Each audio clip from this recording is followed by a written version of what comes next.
Bonjour les lions, j'espère que vous allez bien, je suis ravie de vous retrouver sur ce mois de janvier. Bonne année les lions. Vous demandez bonne année, on va en entendre pendant un moment, en tout cas pendant un mois, on a le droit de le dire.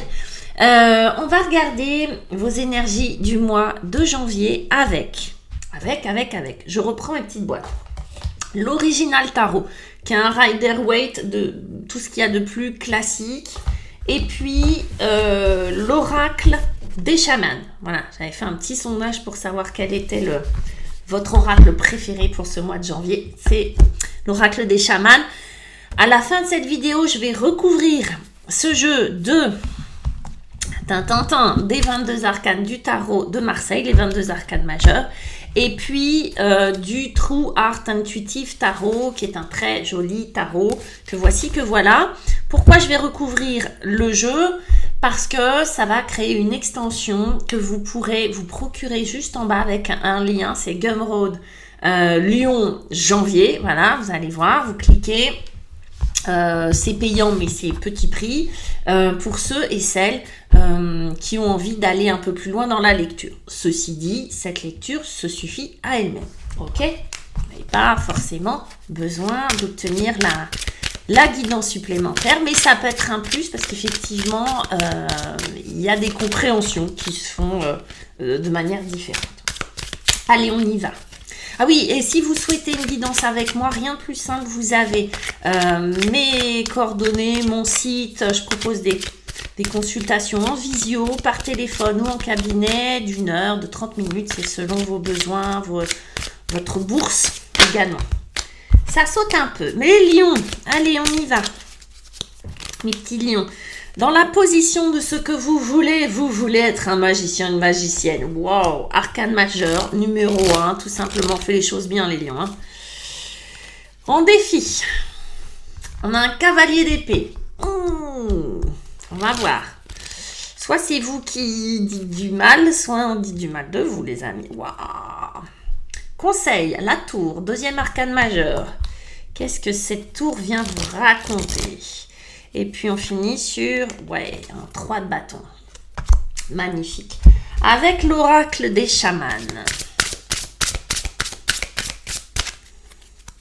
Les lions. On a avec le magicien, le masque. Évidemment, on met des masques.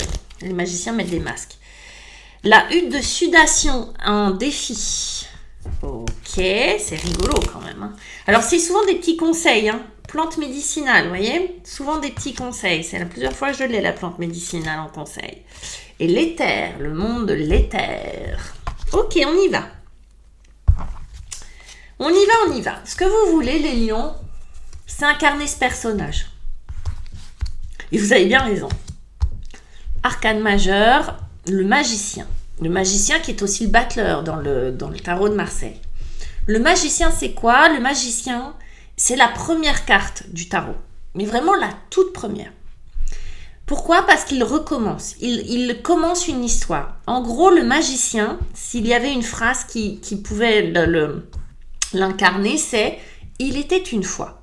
Voilà. Le magicien, il commence comme ça. Il était une fois. D'ailleurs, ça pourrait être un très bon hypnothérapeute. Moi, je fais de l'hypnose, mais vraiment. Pourquoi? Parce que il utilise tout ce qu'il a à sa portée. Des coupes, des deniers, des bâtons et des petits couteaux, des épées, pour transformer les choses, pour faire des tours de passe-passe. Pas des tours de passe-passe pour tricher et arnaquer les gens, hein, c'est pas ça. Mais pour faire... que la vie des autres soit plus belle, soit embellie, soit plus merveilleuse. Il a ce côté où il redonne de l'émerveillement aux choses. Il symbolise aussi tout ce qui est activité, nouveau loisir, nouveau travail, nouvelle activité. C'est quelqu'un qui aime bouger, c'est quelqu'un qui aime faire, c'est quelqu'un qui aime être dans l'action, le magicien. Hein, c'est actionner quelque chose, rendre la vie plus belle, s'émerveiller sur ce qui vous entoure. C'est très très beau. Mais pour ça, il a besoin d'embellir parfois les choses. Il a besoin parfois de faire des petits tours de passe-passe. Il a besoin parfois de revêtir certains masques. Et c'est pas dans un sens péjoratif. Là, vraiment, en plus avec ce tarot-là, les masques, ils sont très symboliques et ils sont super importants. Quand on met un masque, on incarne le masque.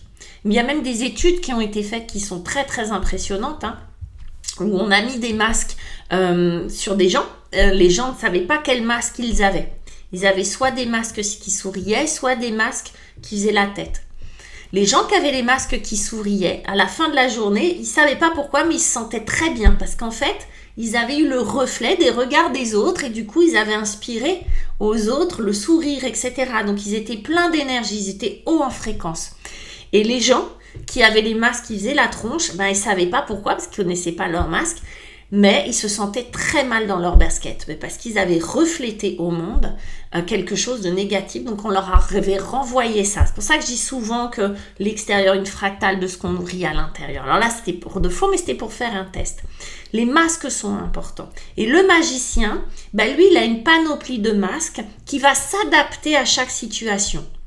Ok, parfois j'ai besoin d'être super sérieux parce que j'ai un rendez-vous très important avec mon banquier que je dois incarner le sérieux, le machin pour avoir un crédit. Parfois j'ai le masque du clown parce que je veux distraire mes enfants et que je joue avec eux, etc. Et là je mets mon masque de clown, etc., etc. Donc le masque et le magicien, pour vous c'est ce que vous voulez ou c'est les qualités et les ressorts que vous allez avoir sur ce mois de janvier. C'est beau je trouve pour commencer l'année. Bon, allez, le défi, c'est moins rigolo. C'est un cavalier de denier. Alors, le cavalier de denier, quand on l'a en défi, c'est soit votre énergie, et là, on vous dit, calmez-vous, tournez 7 fois votre langue dans votre bouche avant de la ramener, parce que le cavalier de denier, d'épée, pardon, tout à l'heure, je dis denier, mais n'importe quoi. Le cavalier d'épée, lui, il est... le problème, c'est qu'il sort des mots un peu rudes. Il est rude, il est un peu incisif et pas toujours à bon escient. Il peut aller un peu trop vite dans ses propos, ça peut être un peu à la hache comme ça et ça peut blesser les autres. Donc là, votre défi, ça va être attention. Il y a une rapidité de pensée chez vous, ça peut être un peu trop spontané, vous voyez, et ça peut être problématique socialement. Si c'est pas vous et que vous dites mais non, mais moi je suis sympa, je dis pas, je suis pas comme ça. C'est peut-être des mots qui peuvent vous blesser, mais des mots des autres, d'accord ? Ça peut être quelqu'un, un personnage en particulier, qui peut avoir des mots durs vis-à-vis de vous, des choses injustes. Vous voyez, il y a des gens qui... Ça met pas de rondeur, il n'y a pas de miel dans ce qu'ils racontent. Peut dire qu'ils ont forcément faux, mais là, là c'est trop dur. Là, c'est carrément injuste, ok ? Donc, ça peut être un petit peu difficile à digérer. Ok ? Ça peut être les deux, ou ça peut être soit l'un, soit l'autre. En tout cas, en défi, on a la hutte de sudation. La hutte de sudation, c'était le sauna chez je crois que c'est les Amérindiens, et puis en Amérique du Sud aussi, etc. Il y a des traditions, puis chez nous, c'est le sauna, dans le Nord aussi, etc. La hutte de sudation, c'est on fait monter la température, on transpire beaucoup et on évacue les impuretés. Ok ? La symbolique, elle est forte. C'est se débarrasser, je vais y arriver, de ces impuretés. Moi, ça me fait penser, là, comme ça, si c'est votre énergie, où il y a des petites haines comme ça, des petites choses pas cool qui arrivent, c'est de se débarrasser de ces pensées-là. Pour moi, il y a purger, j'ai envie de dire. Il y a votre défi à vous, ça va être de se nettoyer, de se purger. Attention, vous avez un sacré pouvoir, vous avez un sacré charisme, là, hein. Il va falloir être nickel dedans. Il va falloir être nickel pour pas faire de mal. Il va falloir être nickel pour s'empêcher de profiter de ce charisme-là, pour pas manipuler ou pour pas faire du mal aux autres, voyez, pour être voilà. Si c'est pas votre énergie, il y a quand même à purifier. Purifiez-vous. Alors effectivement, le sauna, la hutte de sudation, puis en plus dans la tradition, on fume des trucs. etc. On modifie son état de conscience, on se connecte à des choses différentes, on se connecte à notre inconscient, on se connecte à l'invisible. Donc c'est tout un truc, hein, la hutte de sudation. Mais l'idée de la hutte de sudation, c'est on rentre dans la hutte de sudation comme dans un ventre et quand on y ressort, on est tout propre. C'est ça votre défi. Ça tombe bien parce que j'y vais tout de suite, on vous conseille des plantes médicinales. Je vous disais, j'invite personne à faire des expériences. Oui, ça peut être très intéressant de faire des expériences. Aujourd'hui, c'est assez courant d'aller en Amérique du Sud prendre de l'ayahuasca, même ici, de faire des transes, etc. Le paillote, etc. C'est des choses... plantes médicinales pour vous aider. Donc, il y a de toute façon quelque chose à faire sortir, quelque chose sans doute à purger. En tout cas, ça va vous aider. S'il y a des petites fatigues, s'il y a les plantes médicinales, c'est le tarot, c'est l'oracle des chamans qui vous le dit. Parce qu'on a la tour. Et la tour, c'est encore un symbole de faire sortir quelque chose. Vous voyez que cette tour, alors sur cette carte-là, elle se prend la foudre sur la tronche. Il y a la tête qui part. Il y a du feu, il y a tout qui saute, il y a ces petits personnages qui sautent de la tour parce qu'elle est en flamme. Ça pourrait être un film catastrophe. Pour moi, ça ne l'est pas puisque c'est en conseil. On vous conseille la tour. En gros, encore une fois, j'ai la sensation qu'on vous conseille peut-être de vous exprimer davantage ou de faire sortir... ce qui n'était pas avouable ou ce que vous n'aviez pas osé raconter ou ce que vous n'aviez pas osé dire. Là, c'est des émotions qui doivent sortir. C'est comme si vous aviez retenu, pas mal d'émotions, pas mal de choses à l'intérieur et que ça doit sortir. On vous dit juste, méfiez-vous de la façon dont ça va sortir. Pas du fait que ça sorte. Vous voyez ? Il peut y avoir des larmes, il peut y avoir des cris, taper du pied, j'en sais rien. Casser des assiettes. Mais attention parce que vous avez quand même un chevalier d'épée qui vient dire ça pourrait être un peu trop acide là. D'accord ? Donc purgez-vous. Prenez le temps de vous faire un petit sauna, de prendre des petites plantes, redescendre la température et exprimez-vous. Mais là, il y a en conseil, c'est vraiment la tour. Elle vient... alors déjà, c'est vrai qu'elle ne prévient pas. C'est vrai que c'est pour ça qu'on insiste là-dessus. Parce que dans les deux cas, c'est un peu spontané l'affaire. Vous, ce que vous voulez, c'est mettre des paillettes, c'est transformer votre vie, c'est prendre un nouveau départ, c'est... voilà, tout ça.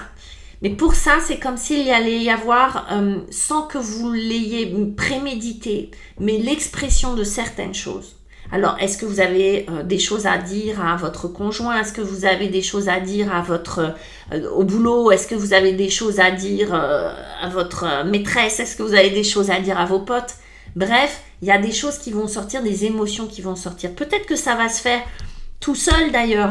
Tout à l'heure, je parlais de méditation, je parlais de changement d'état de conscience. Peut-être que c'est auprès d'un thérapeute que vous allez le faire. N'empêche qu'il y a des révélations, il y a des choses qui sortent. Et peut-être que vous n'aviez pas prévu que ça allait sortir de cette manière-là. Ok ? Mais pour moi, c'est l'explosion, c'est juste le symbole de quelque chose qui doit être purgé. Vous voyez, c'est comme un volcan, ça doit sortir, sinon ça fait mal dedans. Et on n'oublie pas, la tour, c'est quand même le corps. Donc il y a quelque chose autour du corps là qui s'exprime. Vous allez voir, ça va vous faire du bien. Ça va vous faire du bien parce que ça va vous permettre de tourner le dos au passé avec ce 3 de bâton et de regarder l'avenir différemment, de regarder un autre horizon. Le 3 de bâton, vous voyez cet homme, il a un bâton à gauche, un bâton à droite et un derrière lui. Il laisse un bâton derrière. Le bâton, c'est une énergie vitale, c'est comme si vous repreniez de l'énergie. C'est comme si tout ça vous permettait de faire... Vous voyez la différence de ces deux cartes-là. C'est auquel là, il y a la tempête, 2 secondes, mais c'est nécessaire pour retrouver le calme derrière. Là, c'est vraiment le calme après la tempête. On regarde l'horizon, on se dit, ok, c'est par là que je vais aller. Tout à l'heure, j'avais l'ouest pour quelqu'un... Pour un autre signe, c'était le conseil, c'était d'aller vers l'ouest. Là, on dirait que c'est un peu ça, aller vers là où vous vous sentez inspiré. Donc, vous allez laisser derrière des choses. Vous allez laisser dans le passé on va dire soit des gens, soit des situations, soit des croyances, soit des émotions qui venaient vous titiller. Bref, vous allez laisser tout un tas de choses qui n'est plus utile pour vous. Hop, on tourne une page et on regarde l'horizon, on regarde l'avenir. Donc c'est vraiment un regard vers le futur. C'est comme si là, ce personnage était en train de se futuriser. Allez, dans 6 mois, je serai comment? Je serai où? Je serai dans quelle posture? Je serai habillée comment?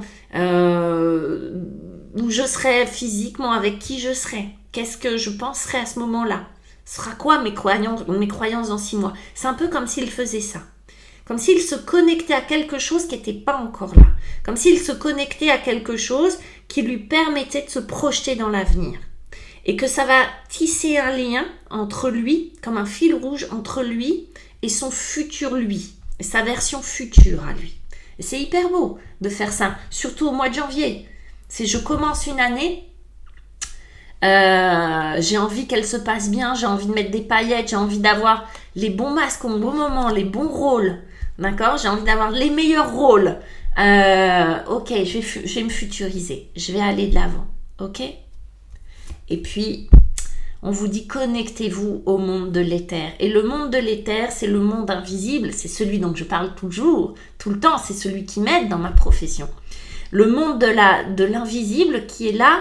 Et c'est vrai que ça bouge beaucoup. Vous voyez comment c'est mouvant? C'est par hasard si on l'a représenté comme ça. Ça bouge. C'est jamais stable. C'est pour ça que parfois, plus on cherche, plus on est perdu, parce qu'il y a un tel qui vous parle de c'est comme ça, l'autre qui vous donne tel conseil, et puis tout ça, ça colle pas. On se dit, mais comment je fais? En gros, faites votre sauce à vous. Soyez à l'écoute de ce qui se passe déjà à l'intérieur de vous. De comment je me sens. Déjà, comment je me sens? Est-ce que j'ai des choses qui sont pas ok dedans? Est-ce que c'est ok? Est-ce que je crois en un gardien, un ange gardien, un guide? Est-ce que je lui parle? Est-ce que je demande là-haut? Bref, c'est cette connexion avec l'invisible, avec votre âme, avec votre inconscient, avec, je vous dis, vos guides, Dieu, l'univers, les plantes, les pierres, ce que vous voulez. C'est cette connexion avec ce que vous ne voyez pas qui fait qu'il y a une espèce de confiance et de confiance dans ce champ-là, entre lui et sa version future. Ok, je ne sais pas comment je vais y arriver. Et ça, c'est l'éther qui va s'en occuper. Mais je sais ce que je veux là-bas. D'accord? Je sais que je veux aller là-bas. Je sais ce que j'ai envie d'y trouver. Et je vais faire confiance. Et je vais me connecter à cet éther, à ce monde invisible pour y arriver. C'est très très beau mes petits lions. Waouh, bon début d'année pour vous.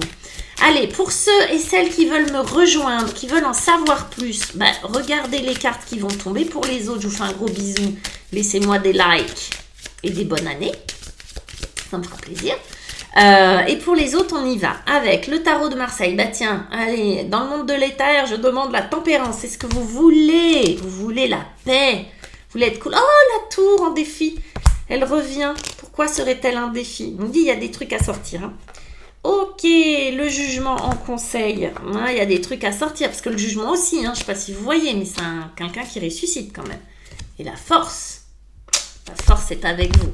Et avec notre True Heart Intuitive Tarot, ça tombe. Excusez-moi, je ramasse mes petites cartes. Ah, c'est le direct. C'est le direct, les amis. Allez, les lions, on regarde. Qu'est-ce qu'on vous prépare dans ce que vous voulez? Tu m'étonnes. On veut les 7 coupes. Ah, des coupes, c'est bien. C'est bien, on n'en avait pas. Défi. Reine de bâton. La confiance. L'aplomb, l'ancrage, les gars. Waouh. En conseil. Les deux de coupe. C'est beau. Il y a des coupes, là, qui viennent. Et enfin, à lui, je l'aime parce qu'il est beau. Regardez comme il est beau. Regardez comme il prend racine avec la tête. Elle est très, très belle, cette carte. Le pendu. On l'aime, le pendu. À tout de suite pour ceux qui veulent voir l'extension. Et puis les autres, je vous embrasse et je vous dis à bientôt.